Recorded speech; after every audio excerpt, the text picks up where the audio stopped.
Hello again, Jimmy G here from the Rose City Rockers, Indebasement Records, in the Rose City Rockers compound, in the kitchen, back with this AXL Les Paul that the Headstock cracked.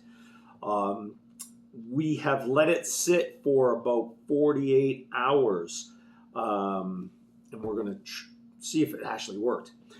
For those of you that are just tuning into this video, please like the video, subscribe to the channel, leave your comments or questions in the comment section, and definitely hit the notification bell because we're doing a lot of these videos on how three OG rockers are just putting a band together and making some music and trying to make a little dent in the world where it just seems like live music and live bands and all that sort of stuff is going the way of the dinosaur. So yeah, follow us along, join the rocker army, hit that subscribe button. Anyway, let's get to it. All right, so as you can see, we're going to scroll this back just a little bit, and please forgive me. I'm a musician, not a video producer, so these videos are kind of not the greatest production quality, but I digress. This guitar, I made a video of doing the repair on it. You can check that out. This is the results video.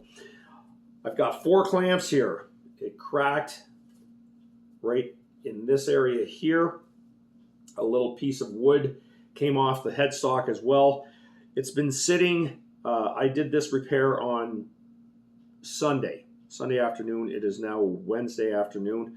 So we are going to take these clamps off, and we're going to see the results and hopefully put some tension on the strings and see if it holds. So, 4 clamps. Got these clamps at Amazon. Gotta love Jeff Bezos for making shopping easy. Love him or hate him. It's kind of convenient. The other thing, somebody did comment that it's like, hey man, if you're fixing a headstock, why did you leave the tuning keys on as well as you left the strings on? And I'll tell you why. The reason why is because I didn't really have to take them off. The way these clamps fit, I don't know if I'll show you this. They were just the right sort of padding to get in between the tuning keys and make it work. So I'm gonna readjust this video here a little bit so you can see what's going on. One thing I didn't anticipate that I'm finding out right now, I used cardboard to clamp this together. Ooh, geez, holy smokes. Actually came out pretty good. I used cardboard to clamp this on so the clamps wouldn't damage, not like it's not damaged enough, but do further damage to the neck. Problem is with the little bit of glue that came off, there's a little bit of paper stuck to the neck, but that's okay. So far, so good. Things are looking pretty darn decent.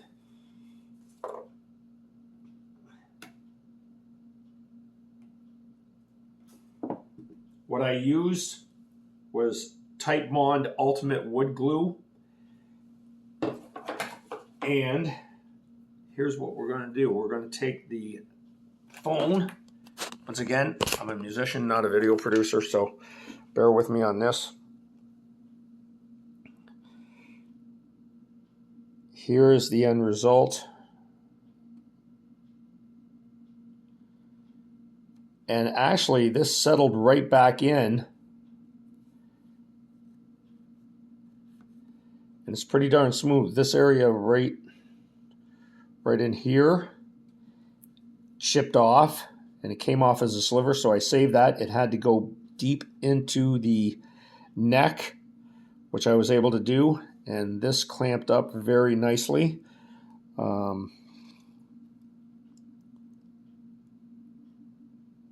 So that's that side.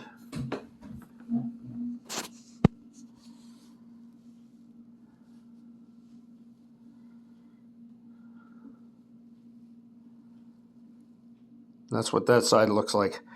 So yeah, so far so good. What we're going to do now is put some tension on the strings. I'm going to actually pick it up first. I want to just kind of inspect it, have a really good look at it. But it seems like this glue did a heck of a job. Holy smokes, man, that's solid. That is solid. Okay, so let's show the peeps at home. Glued back together.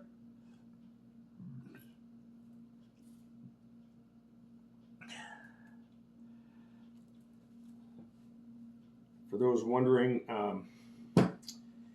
I have never done this before. This was a first time experiment. I bought this guitar. I found it in a pawn shop. Got it for 125 bucks, including a soft shell case. Just scoping out a few repair guys. It would have cost almost double that to have one of these guys fix it. But believe it or not, here's the thing I love about YouTube is that you, if you have a problem, you can just go on YouTube, search it. Somebody else has had the same problem, guaranteed, and somebody's made a video about how to fix it, or at least approach it anyway. That's what I did. I studied a number of YouTube videos and decided, hey, what the heck? I'm just going to do it myself.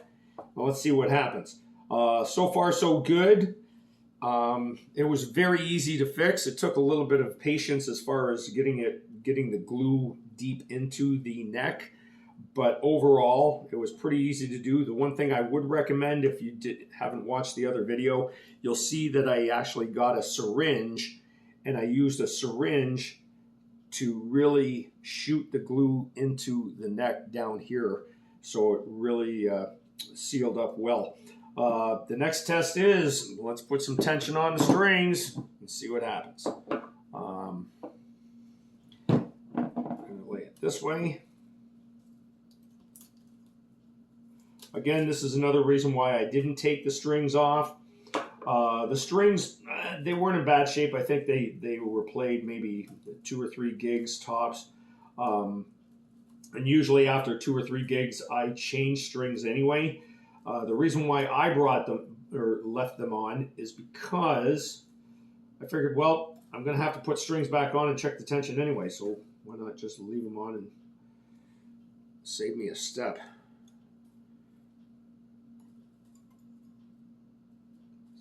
This guy here. I'm going to start with the lightest gauge strings first.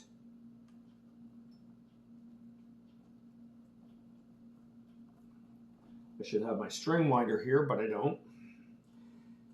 For any guitar players out there, if you don't have a string winder, get one. Makes life a lot easier.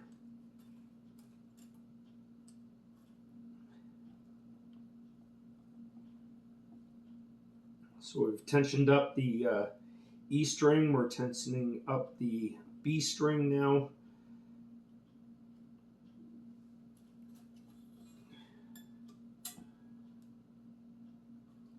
Now the G string.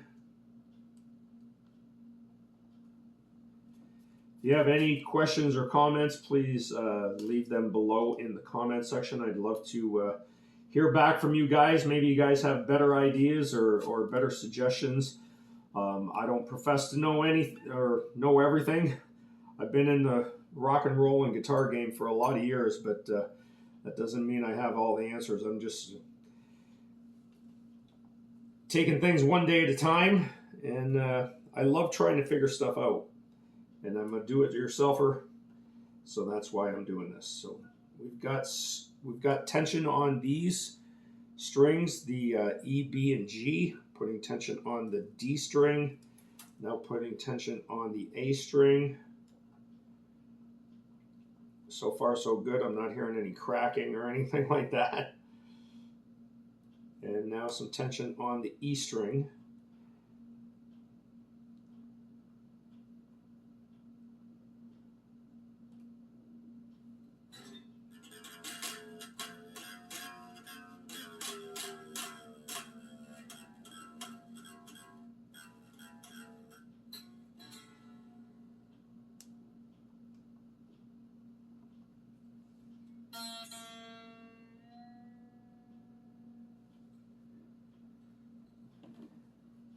Okay, so I'm going to check out a crack.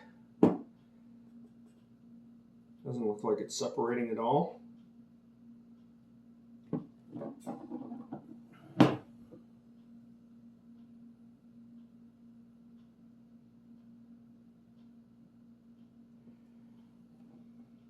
The nice thing about this crack, if you can say anything about a cracked headstock, is that at least it cracked up by the nut. So playing should not be an issue. Now I'm going to get into what the next step is going to be after. So as long as we test and make sure that this works and this holds, I'm going to get into what's going to be the next step. Yeah.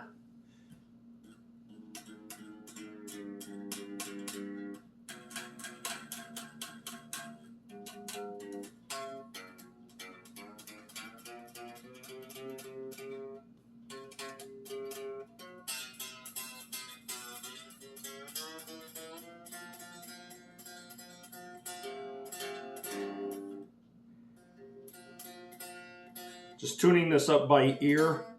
It's probably it's in the ballpark of where an E, A, D, G, B, and E string should be, but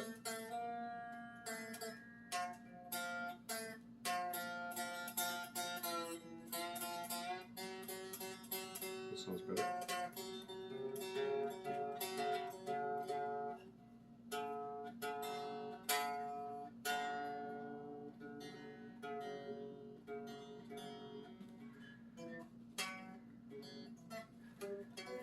So if you're tuning by ear, just do this. Play Smoke on the Water.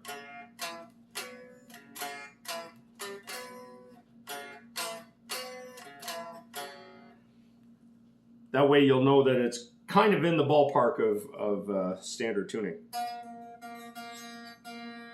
It sounds correct.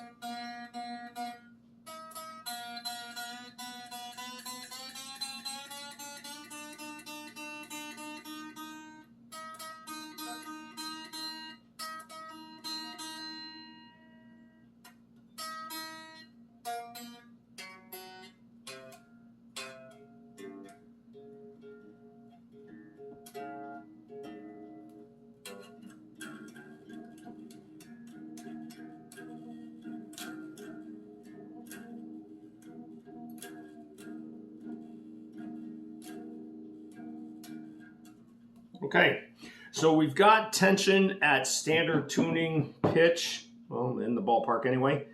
And yeah, this bad boy's holding right up. Look at this. It lives to rock another day. All right, so I noticed there's a little chip that came out of the headstock on the front right there. But that's all right. No, battle wounds on guitars look pretty cool. Let's see what else. The fretboard got just a slight little nick, but that's not a big deal either. There shouldn't be an issue. The other major damage happened at our pickup selector switch. That got broken off, so I'm wondering, it could be just the knob got broken off. I'm going to have to take that out. Worst case scenario, this is a really easy fix. There's a little cavity in the back of the guitar here. You just take this plate off. The switch mechanism is in there. You can pull that out. It's just a matter of unscrewing this connector right here. That'll pull right out and just get another one and wire it back in. Yeah, so what the next situation is going to be is I'm going to leave this sit with full tension on it for at least another day, just to make sure that that glue is holding. And then, as you can see in here, it's rough and there's glue that came out. I'm holding it down here. It doesn't feel bad. Like if I'm doing an E, an A, D, whatever natural chords in this position, the only thing that I'm feeling is that, I mean, it's not totally flush where the parts came back together, especially right up in here. So I'll be doing a little bit of sanding and just trying to maintain the finish as best as possible, and then getting some sort of, I don't know how I'm going to reblend this to get this antique white finish. I'm going to have to look that up. Who knows? I mean, if I can get it nice and smooth, then maybe I'll just leave it as is, and it'll just like look even more worn out and more cooler, just like a badass like Warzone sort of guitar. Anyway, that's where we're going to leave it for now. I'm going to leave this guy for at least another day with full tension, just to make sure that this neck is sealed properly and nice and strong. There'll be a final video on finishing the back of this neck, just to make sure it's smooth and playable. Other than that, hope you guys, yeah, let's get in the shot. Once again, I'm a musician. I'm not a video producer. We make these videos just because, hey, we're OG rockers, and we've got a new journey. The Rose City Rockers, we're working on a new album. And it's just been a really, really cool process to dive back into the music industry and go from being kind of a local cover band and actually putting some good music out there, and just seeing who likes it, and seeing if we can build actually a following, you know, at guys our age. You know, we're not pulling any punches here. And hopefully you guys can learn some stuff along the way watching these videos. Please, once again, we'd love you guys to join the Rocker Army by subscribing, leaving comments below, hitting the like button on all of our videos, as well as hitting the notification bell. Other than that, that's enough of me babbling. I'm Jimmy G from the Rose City Rockers. Tune in next time. Check out the other video on fixing this bad boy. Check out all our videos. And yeah, man, thanks for watching, and join the Rocker Army. Keep rocking. Bye-bye.